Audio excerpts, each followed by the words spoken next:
Madam શું કહેશો આજે આપણે જો ડોનેટ ન આપણે નથી એના વિશે? નમસ્તે. મારું નામ ડૉક્ટર શ્રુતિ રાઠોડ. અહીં મેડિકલ એડમિન તરીકે સિનર્જીમાં સેવા આપી રહી છું.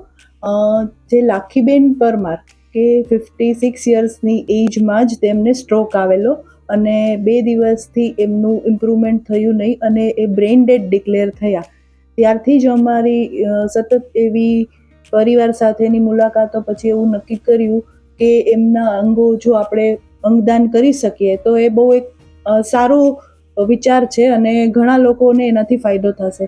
તો એ પ્રયત્નમાં અમને જે પૂરો સપોર્ટ આપ્યો એ એમના બંને ડોટર નમ્રતાબેન અને મનીષાબેને ડિસિઝન લીધું કે ભાઈ અહીં ન હોવા છતાંય એમણે જાતે ડિસિઝન લીધું કે ના, અમે બંને તેટલા અંગો આપવા માટે ટ્રાય કરશું. અમારી આખી ન્યુરોલોજીની જે ટીમ છે, doctor Dinesh Gajera sir, Sanjay Tilala sir, Kalpesh Sanariya sir અને હિરલ મેડમના સપોર્ટથી અને ક્રિટિકલ કેરની ટીમ છે જે ડોબરિયા સર અને મિલાપ મશરૂ સરના સપોર્ટથી, સાથે સાથે જ ડૉક્ટર દિવ્યેશ વિરોજા સરની દિવસ રાતની મહેનત પછી આ વસ્તુ શક્ય બની છે મારા માટે. ફાઇનલી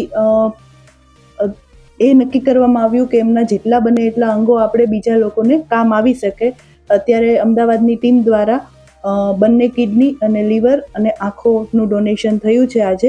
તો જેમના માટે અમે પરિવારના ખૂબ ખૂબ આભારી છીએ અને ભગવાન એમની આત્માને શાંતિ આપે અને જે કાર્ય એણે કર્યું છે એ કાર્યથી બીજા અનેક લોકો પ્રોત્સાહિત થાય અને પોતાના અંગદાન માટે વિચાર કરે, એના માટે અમે આભારી છીએ. ખાસ કરીને અંગદાન વિશે જે ગેરમાન્યતાઓ ફેલાય છે સમાજમાં, એના વિશે તમે શું કહેશો?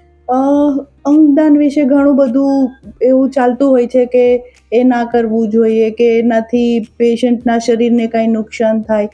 તો અંગદાન એ જ વ્યક્તિનું થઈ શકે છે કે જેનું બ્રેઇન સ્ટેમ ડેથ છે, જેમનું જીવનની કોઈ આશા જ નથી. એ જ વ્યક્તિને આપણે અંગદાન માટે એલિજિબલ ગણીએ છીએ. એની એલિજિબિલિટીના દરેક અંગના ઘણા બધા ક્રાઇટેરિયા છે અને અંગદાનનો સોદો થાય, અંગો વેચાઈ જાય એવું કશું જ નથી હોતું. ગવર્મેન્ટ અપ્રુવડ નેશનલ અને સ્ટેટ રજિસ્ટ્રેશન હોય અને એમાં જે રિસિપિયન્ટ હોય એ રિસિપિયન્ટનું એક લિસ્ટ હોય અને તેમાં પ્રાયોરિટી બેઝડ ક્રોસમેચ થાય. જેને સૌથી પ્રાયોરિટી વધુ હોય કે જેમ કે એજ નાની તો વધુ પ્રાયોરિટી, જેની જીવવાની આશા વધુ, એમને જ ક્રોસમેચ કરીને પહેલું ટ્રાય થાય કે એમને એમનું અંગ મળે. એટલે એવું બિલકુલ નથી હોતું કે અંગદાન કરશું તો તમારા અંગોનો સોદો થઈ જશે, વેચાઈ જશે. એ બધી ખૂબ ખોટી માન્યતાઓ છે. આ એક ખૂબ જ નોબેલ કામ છે અને જેને કહેવાય ને કે આ દાન દેવું એ બહુ સાહસનું કામ છે. તો આપણે એવું ઈચ્છીએ કે વધુમાં વધુ લોકો એ માટે પ્રેરિત થાય અને જો કોઈને આવી કન્ડિશન સર્જાય કે જે ઓર્ગન ડોનેશન માટે એલિજિબલ બને તો એના પરિવારજનો હિંમત રાખીને થોડોક સપોર્ટ કરીને અને અંગદાનની પ્રક્રિયામાં સપોર્ટ કરે, એવી અમારી ઈચ્છા છે. બેન, શું નામ આપનું? મારું નામ નમ્રતા જાદવ છે. અચ્છા, આપને જે આ સદવિચાર આવ્યો અંગદાન કરવાનો, તો એ તમને ક્યાંથી કેવી રીતે વિચાર આવ્યો છે?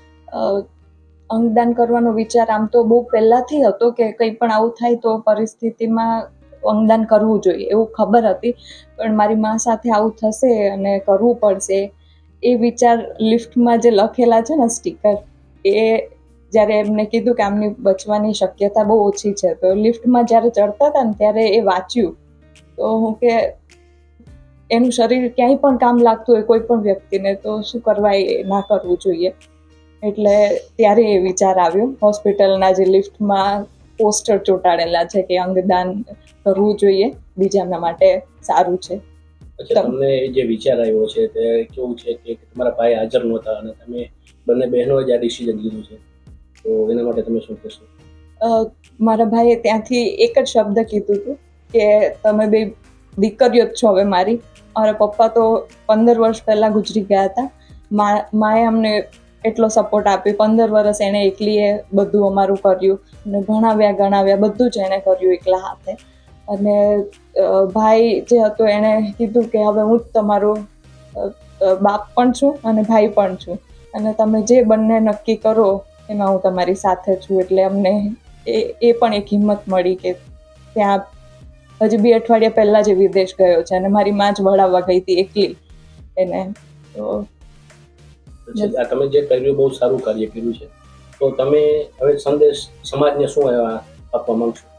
સમાજને બસ એટલું કે લોકો ને ખબર નથી હોતી. આમાં કેવું થાય છે કે લોકોને એમ લાગે કે રાહ જોવી પડે, જે અત્યારે અમે 2 દિવસથી ફેસ કરીએ છીએ એમાં લોકોને બધાને પરિવારવાળાને એમ લાગે કે બહુ રાહ જોવી પડે, જલ્દી એનો આત્માને શાંતિ મળી જાય એટલે જલ્દી બસ કરી નાખીએ બધું. પણ જો તમારા 1 દિવસ કે 1.5 દિવસ 2 દિવસ રાહ જોવાથી કોઈની જિંદગી સુધરતી હોય, કોઈની જિંદગી થોડીક લાંબી થતી હોય તો શું વાંધો છે તમારી રાહ જોવાથી? આપણે અંગદાન કરવું જ જોઈએ. કોઈને પણ તમારી જિંદગી સુધારી શકો છો.